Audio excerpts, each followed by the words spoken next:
Hello, this is a clock in a 1982 EXP. This is more or less the same as all the 81 through 83 Escorts, Lynxes, LN7s, EXPs, etc.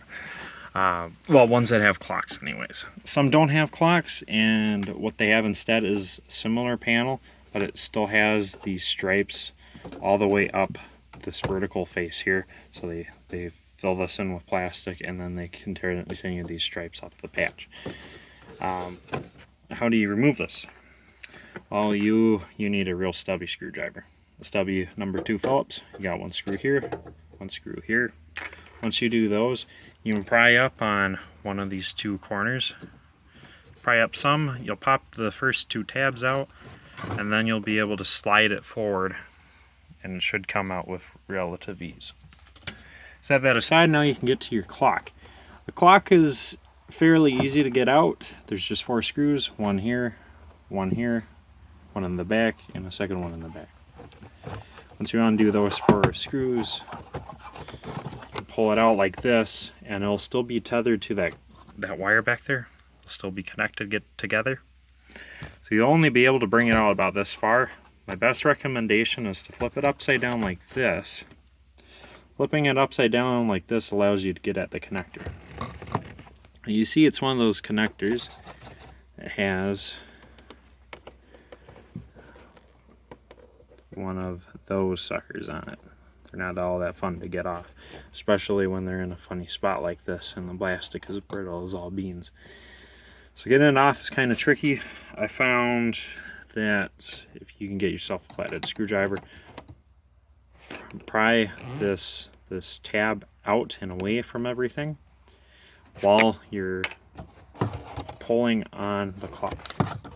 And then once that tab gets over part of that lump, once it gets up on that ramp, you can put the screwdriver down, grab the clock with both hands, because you can now pull it out with some force.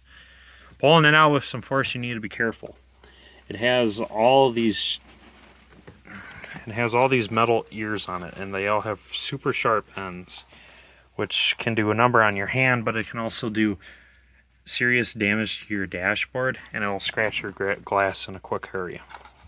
That's partly why we have it upside down too, so then we have more control. It puts these vertical tabs facing down, and it moves these horizontal ones more so out of the way of the glass than anything. So just go up like this, you shouldn't have any problems. Again, just use both hands because you don't want it digging into your dashboard here, or like I showed you that you're scratching the glass somewhere up here, and then just don't cut yourself.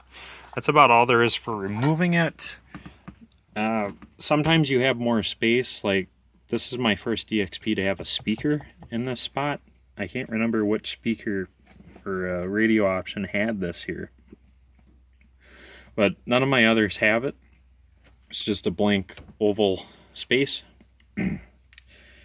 So that gives you a little bit more room to work with the clock. Sometimes these connectors are more difficult than what it was for me in this car.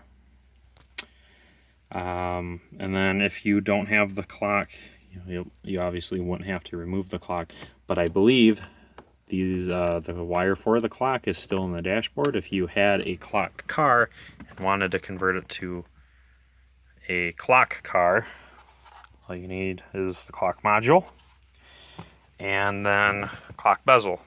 You probably even cut up a non-clock bezel and it would still look fine. But we'll leave it at that for now. I did want to mention Ford. They cast these little holes on each end. They say you're supposed to take like a bent coat hanger, stick that down in there with a hook, pop it out, but you don't have much hand room up in here. You maybe travel 2-3 inches if you can get enough force out of it, or maybe if you can hook it around your fist and pry up off the leading edge of the dashboard. That might work. Same deal with the speaker grills. But like I said, we'll leave it at that for now, and we'll see you guys later.